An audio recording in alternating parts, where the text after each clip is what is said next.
Alright, so we're going to capstone the Primarch Planet series by heading straight into the absolute madness that is the center of the galaxy. We're talking about Holy Terra, the beating, decaying heart of the Imperium of Man. And this isn't just the green and blue marble that we know today. It's the grim darkness of the far future, encapsulated in a single world. Terra is functionally a hive world located in Segmentum Solar. Its population is, honestly, nearly incomprehensible in numbers. We're talking about anywhere from 200 billion to quadrillions of souls packed in what amounts to a planet-sized temple that's constantly being attacked by something or someone. Its tithe grade is Adeptus None, meaning it doesn't give resources, but rather it consumes them. However, there have been times where aspirants for Space Marine chapters or custodies are drawn from its population. However, the lore constantly changes things, so that might not be true anymore. And the entire world functions as a tomb and throne for the Emperor of Mankind, along with the headquarters for the massive grinding gears of the Imperium known as the Administratum. But this is where things get really interesting. There's a massive secret buried deep beneath all that holy marble.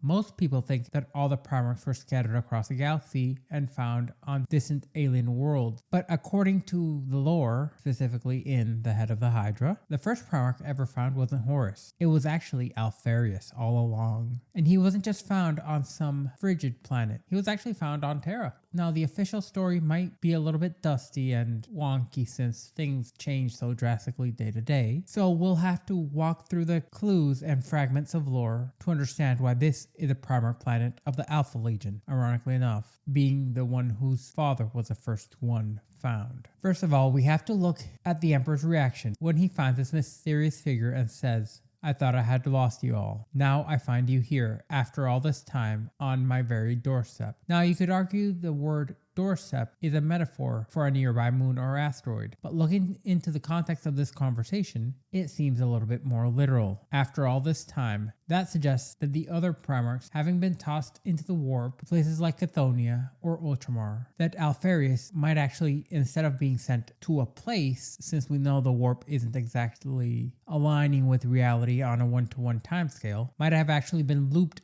through space and time, only to crash right back where it all started, before and after it had actually happened. There's also the speed of the arrival. In the text, it details Alpharius hears a high-pitched sound, the ghost of power, which turns out to be the Emperor arriving in a craft to get him. This happens fast. We're talking about around in an hour. Even with all the sci-fi tech, traveling between planets, especially when the depiction of what's happening is a gestation capsule, would take place within a linear timescale. But if the Emperor is just hopping from the Imperial Palace to, let's say, Hoboken, New Jersey, he could be there in minutes. And get this, unlike any of the other Primarchs, the Emperor just shows up alone. No Malcador, no Golden Custodies, no massive army. He's just functionally rushing out to catch one of his sons that he thought was lost forever. It's weirdly personal for a guy who usually moves with the weight of an entire empire at his back. If you're still not convinced that Alpharius landed on Earth, Alpharius in the text describes being on a plateau with high stark mountains to its direct south. And if you look at the map of Terra, that lines up perfectly with the Tibetan Plateau. If you're sitting on the Himalayan mountains and you're looking around, the site where the Imperial Palace was being constructed around the Emperor's laboratories would be directly to your south. There's even mentions of scavengers finding the pod, and they go on so far as to recognize the technology as imperial. That implication alone terrifies them. If you're looking to a scavenger in the wastes, in particular the wastes surrounding the Imperial Palace, and you remember what the Emperor of Mankind had recently done to your world, you'll realize that anything imperial is a source of authority and, worst of all, punishment. So it fits a little bit too perfectly for it not to be Terra, especially with how quickly the Emperor just popped up, meaning that Alpharius didn't grow up on a death world. He grew up on a world that knew what imperial technology was and why they should be afraid of it. He grew up in the shadows of his father's house, watching the Imperium be built from the ground up. However, here's where a conspiracy theory vibe kind of kicks in. When Alpharius is found, he asks the Emperor if everything is as it should be. The Emperor hesitates as he says yes, but Alpharius can tell he's lying. He feels incomplete, like a part of his soul is missing. And, well, that's right, because the pod he crashed in was literally half empty. About 50% of the material needed to form the pod was just not. And we, from the outside perspective, know that there was a twin, Omegon. But the Emperor kept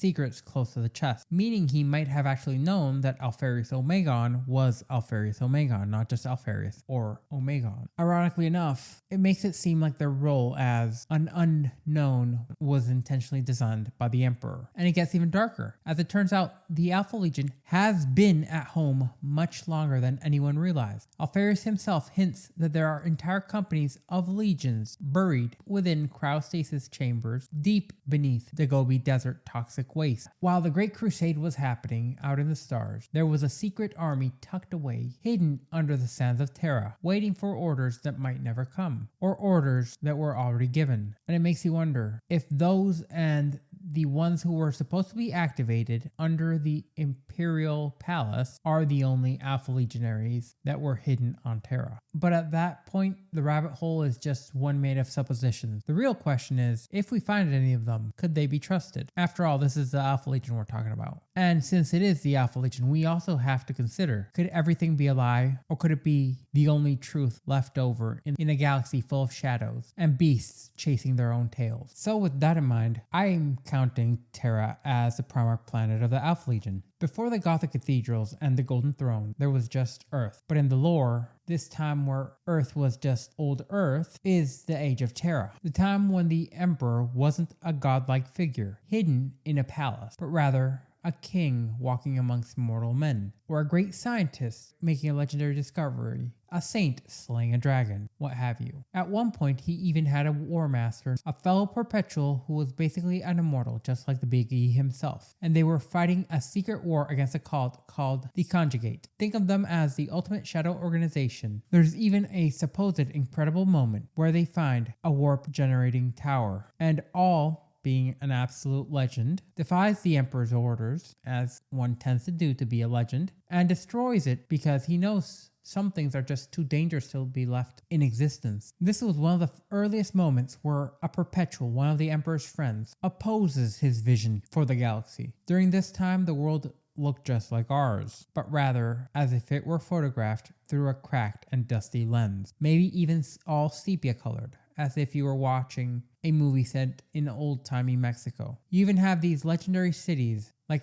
Atlantis and Nova York, alongside with nations that sound suspiciously familiar like Germany, Britannia, and Murica. These civilizations prospered, they wilted, and they eventually, like all humans do, looked up into the sky. This eventually led to the Stellar Exodus, or better known as the Dark Age of Technology. This was the peak of human civilization. We had warp drives. We had an empire that spanned the stars. We were so overwhelmingly technologically advanced that humanity had the orcs signing binding non-aggression pact with each other. And Terra, she was a crown jewel at the center of it all. Mars was only our first colony, and for a long time, everything went swimmingly. We all got along because we carried a stick so big that nobody really dared question us. It was a golden age of science and exploration. But as we know, all things in 40k go to hell in a handbasket eventually. As the higher you climb, the harder you're gonna hit the ground. When the Old Night, also known as the Age of Strife, hit, everything we built turned into an absolute nightmare, in large part because our AI decided to betray us, explicitly the Men of Iron. The Men of Gold, apparently they were fine, and the Men of Stone as well, but they didn't last long enough. Add to that a little sprinkling of the Eldar being so debaucherous and so even worse than the Drukhari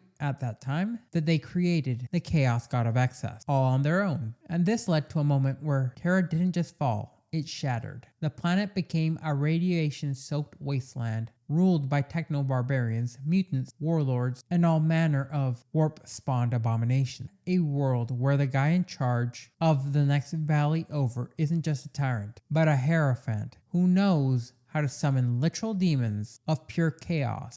If anything, it makes Thundar the Barbarian look like a utopian dreamscape. And this is where the Emperor finally stepped out of the mire, and from the shadows came a man, not with diplomatic papers, but rather he stepped out into the cold battlefields of Terra with the Thunder Warriors. Now these guys were the template for Proto-Space Marines. However, they were much bigger, much stronger, and almost infinitely more resilient. However, all this came at a cost, as they were much more unstable, both biologically and mentally. If the Custodes were surgical tools and the Space Marines were mass-produced machinery, the Thunder Warriors were the sledgehammers the Emperor would use to crack the world and bind it back into shape during the Unification Wars. At this point, Terra was divided into 90 different nations controlled by warlords, and they were all kinds of weirds. You had the Achaemenid Empire, who were actually, all things considered, pretty chill for the setting. They joined the Emperor early on and ended up being the original gene source for the Thousand Suns. They really got unlucky with that legion. Then you had Albia, which is basically the grim dark version of the British Isles, ruled by someone called the Unspeakable King. But some of these places were just stubborn, like Boita, where the Emperor actually tried to be nice to them for 150 years, letting them keep their independence if they just integrated at least partly into his empire. But unfortunately, they wouldn't budge. Eventually, he lost any shred of patience he had left and sent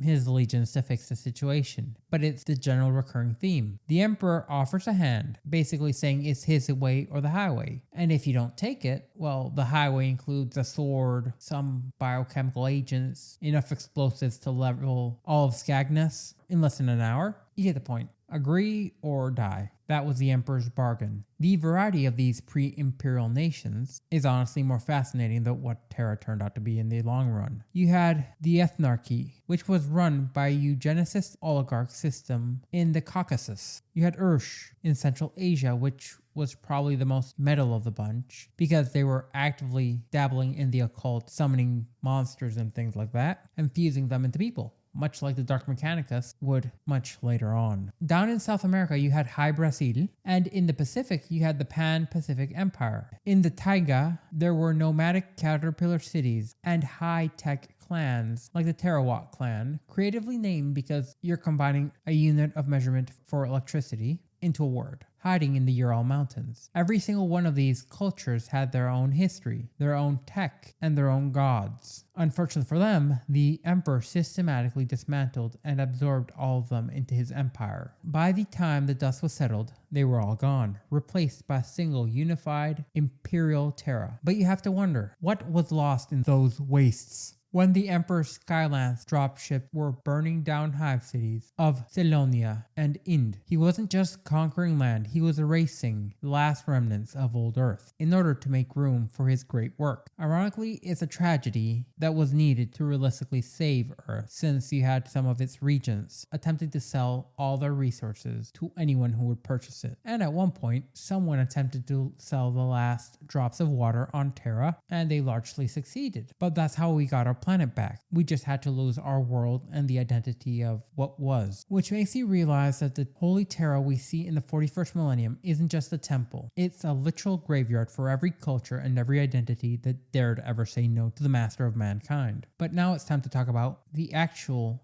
era we're living in the 41st millennium, and that would be the Age of the Imperium. Once the Emperor finished cracking skulls at home, and he got the planet under one really dope looking flag, he went on to turn Terra into the literal capital city of the galaxy. During the Great Crusade, this place was a construction site on the scale we can't even realistically fathom. We can put numbers on it, but it just doesn't feel real because they're that large. And going further, we should talk about the Imperial Palace, a structure so massive it covers an entire continent. And the tragic part is, the Emperor actually wanted to bring back the trees and wildlife to Terra. He wanted to fix what the techno-barbarians broke, and the first steps to it were actually being taken just before the Horus Heresy. But the bald man wanted the world to be as smooth and clean-shaven as his head was. So the heresy happened, and those dreams didn't just die, they were incinerated. And eventually, when the battle, along with the siege of Terra, happened, everyone on the planet wasn't just met with a fight, it was trauma on a planetary scale. When the traders arrived, they didn't just want to win, they wanted to desecrate everything in their way. The Emperor's children themselves were especially horrifying in how they did this, committing acts of such legendary cruelty and debauchery that even 10,000 years later, the average citizen of Terra still has an instinctual, almost genetic, bone-deep terror for Space Marines in particular colors. Imagine growing up in the capital of a world where the Angels of Death are supposed to protect you, but them in a particular color causes you to feel as much fear as the demons they fight. That is actually a large part of why you don't see Space Marines on Terra proper. Aside from the wolf, a handful of space wolves acting as bodyguards for the Navis Noblite, and the few Imperial Fists who every so often go to the world. And maybe the Minotaurs, though we don't know the exact location where they're based out of. Space Marines are basically persona non grata on the throne world, since the scars of the Siege of Terra are still very much there, unless the Loyalist Primarch is a reason they're there. But that's more of a recent thing. Though recent is a subjective term since we're talking about the timescale of the Imperium of Man in the 41st millennium. You'd think that after 10,000 years of being almost an untouchable world in existence, Terra would be considered a generally safe place to live. But then the Great Rift happens and the lights go out as the Astronomican, the Emperor's psychic lighthouse, the beacon for all things humanity, went dark for a period called the Noctis Aetherna. On Terra, this lasted about a month, and it was pure, unadulterated nightmare fuel. Without the light of the Emperor, the planet spiraled into almost complete and total anarchy, starvation, riots, warp energies bleeding out into the street, the High Lords of Terra basically giving up on people as a whole, which is expected of them, issuing the Arc's Doctrine, which essentially said, we're locking ourselves in the palace, good luck everybody, as this led to about 25% of the planet being lost to mob rule and the chaos cults that popped up during that month. And then it got even worse, as a massive Khornate army was summoned right outside the palace gates. This would become known as the Battle of the Lion's Gate, and it would be the second major invasion of the throne world ever to occur.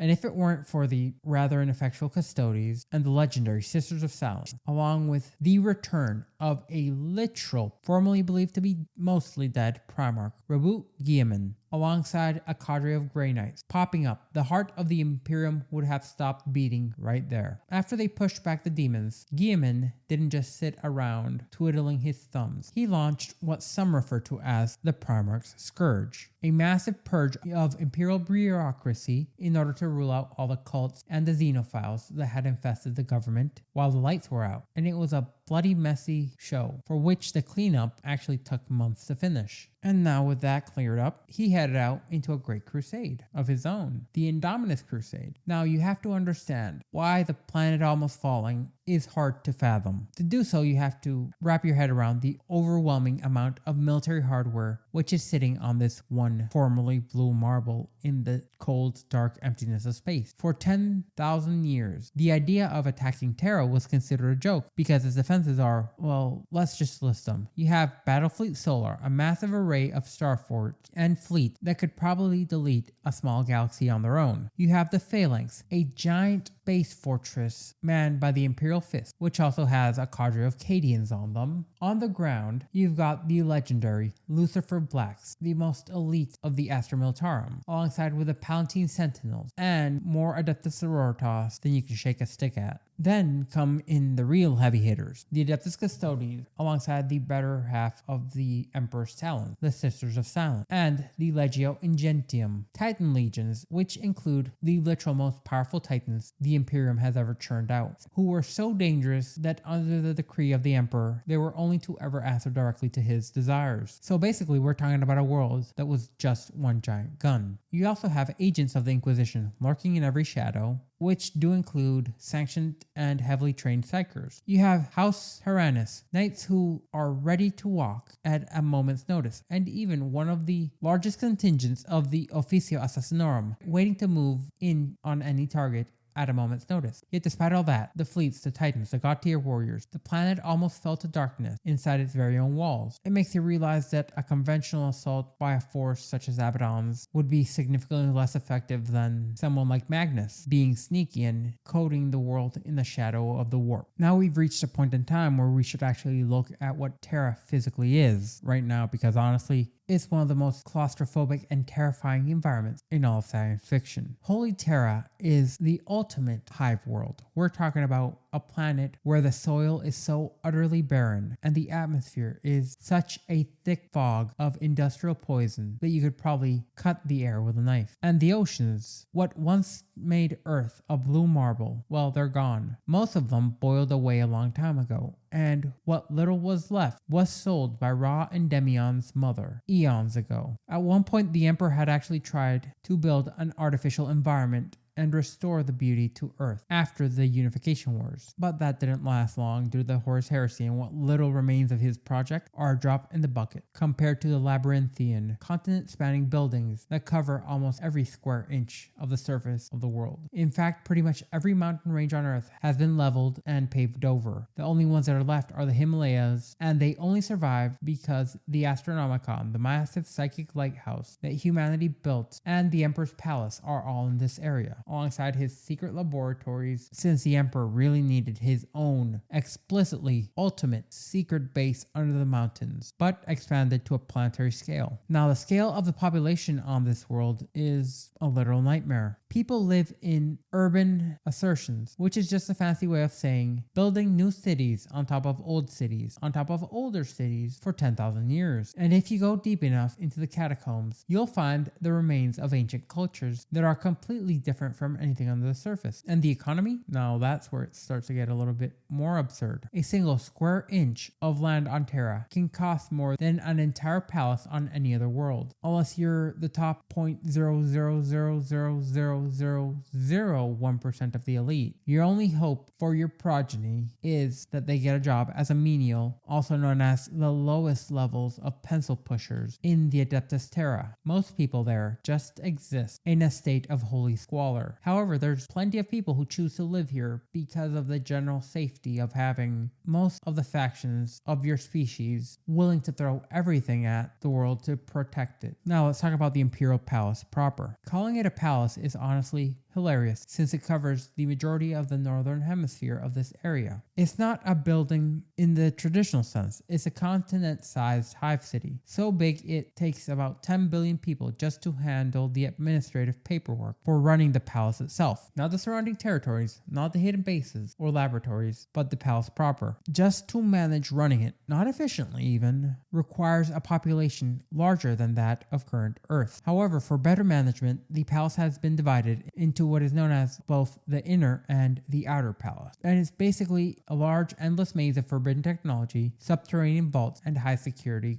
zones guarded by the Adeptus Custodes. Here is where you'll find the Lion's Gate spaceport, which is a primary hub for anything trying to get on or off the giant marble of bureaucracy. If you're a pilgrim, your entire life's goal is to reach the Eternity Gate, as it is the main entrance to the inner palace. And this entrance is a mile-long hallway lined with banners of dead heroes. And at the end of this hallway is the Sanctum Imperialis, the heart of the Imperium. This room is where the Golden Throne actually sits, and it's guarded by a group of 300 custodians who never leave, making it the most holy site in the entire galaxy. It's also a place of utterly and completely forbidden technology, where just a hop and a skip next to the most well-guarded place that if it were to be destroyed, humanity would functionally crumble, are the Dark Cells, a dungeon that holds things the Imperium would rather the rest of the galaxy never found out about and never had access. And then when you look up, you'll see that Terra used to have these things called orbital plates, massive floating cities that had been there ever since the Unification Wars. But when Horus had his way with things and messed everything in the galaxy up, Rokal Dorn realized that those resources had to be moved elsewhere since they were massive security risks. Today, the sky is just filled with orbital defense platforms and the ever-looming presence of the Phalanx, the Imperial Fists, mountain-sized stellar fortress. Even though Terra is technically considered a homeworld for the Imperial Fists. The Fists themselves are rarely ever actually on the planet proper. Rather, they're waiting and watching. Between the city site, where all the telepaths live, the Library Sanctus, and the Dark Cells, Terra is a world built largely on secrets, bureaucracy, and the literal bones of the past, stacked up one on top of the other. It's a temple, it's a tomb, and a fortress all rolled into one. The Imperial Palace is where you can spend your whole life in a single room filing paperwork for a war that was happening on the other side of the galaxy 3 centuries ago, which was never actually fought, all the while living on a planet that hasn't seen a real tree in millennia. So if the sheer size of the Imperial Palace was enough to give you an existential crisis, let's go deeper and see the rest of Terra. We have to start with the Himalayas proper. Remember how I said they were the only mountains left? Well, they really aren't mountains proper anymore. Rather, they are a forbidden fortress, which has been carved into a singular massive peak, and at its tippity top, where a lot of wealthy people go to plant flags and take a selfie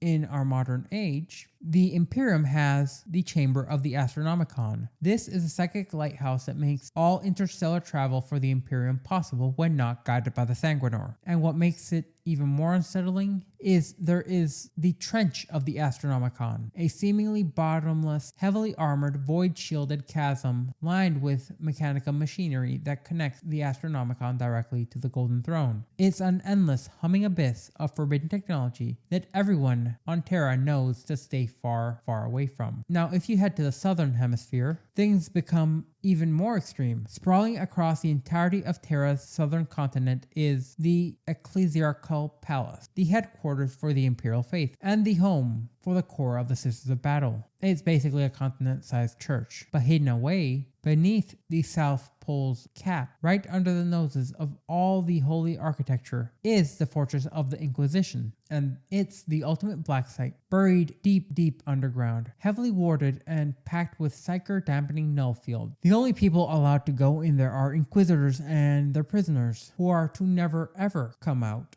under any circumstances. One of my favorite little fun facts about all this is that the facility is actually run by a Castellan, but the position rotates every single year just to ensure that no one person can be a Castellan long enough to actually exploit the Inquisition's secrets. Add to all that, the Officio Assassinorum scattered, the headquarters of the Officio Assassinorum scattered in secret locations across the planet, and you realize most of the world is just shadow government bases. Then there's the daily life and structures of the rest of the planet, where the grimdark is really present. Take the Cathedral of the Savior Emperor. Pilgrims will literally travel across the entirety of the galaxy, which can take years, if not lead you to being in the gut of a massive sadistic demon in the middle of the warp because the three-eyed guy guiding your ship decided left seems like a more fun route than right, and you just end up there. After you arrive at the cathedral, you have to wait in massive queues for more years just to get exactly 3 seconds to look at some ashes from Reboot Guilliman's cloak before you're shoved along, so the next person can have their 3 seconds. Then you have the walking city, which is exactly what it sounds like. The Imperium isn't really the best at naming things. This is a gargantuan city and a mechanicum enclave that acts as the third largest structure on the planet. Underneath all of this are the catacombs, a subterranean network so vast that the government actually has a designated official known as the Mistress Plenary just to oversee the underground traffic. But there's also the fact that deep beneath the Himalaic shelf, there are rune-locked vaults holding monsters and fiends so deadly that the Golden Adeptus Custodes have to routinely launch secret skirmishes to keep them from breaking out. There's the White Mountain, a heavily irradiated abandoned fortress from before the Unification Wars that was retrofitted into an anti-psyker prison specifically designed to hold Primarch Magnus the Red. And there's also Mount Ararat. If you know the symbolism and you know what the Emperor is truly capable of, you should look no further than this peak. This is the exact location where the Emperor had his very first army, the Thunder Warriors, mass executed by a betrayal from his Space Marines under the orders of Big E himself. To truly understand the living nightmare that is Terra, the Primarch planet of the Alpha Legion, we have to look at the continent-sized, multi-layered hive and how it actually functions day to day. This is a planet of potentially quadrillions of people with traffic that could take you months just to drive from your house to the grocery store. This is because Terra is covered in an endless, suffocating web of causeways, highways, subterranean tunnel networks, atmospheric skylanes, but in grimdark fashion. Even your morning commute is heavily segregated by a functional caste system. If you are a part of the teeming unwashed masses, which is 99.99999% of the planet, you are stuck on the Via Ordinia. These are chaotic, claustrophobic, and incredibly dangerous passageways commoners literally spend their entire lives just trying to move from one sector to another. Then you have the Via Exclusiva. Again, the Imperium being unbelievably creative with their naming scheme. And this is actually the largest transport network on the planet, but it's completely restricted to security personnel and military. But the ultimate flex in power within the Imperium to show how important and how big your hat is the Via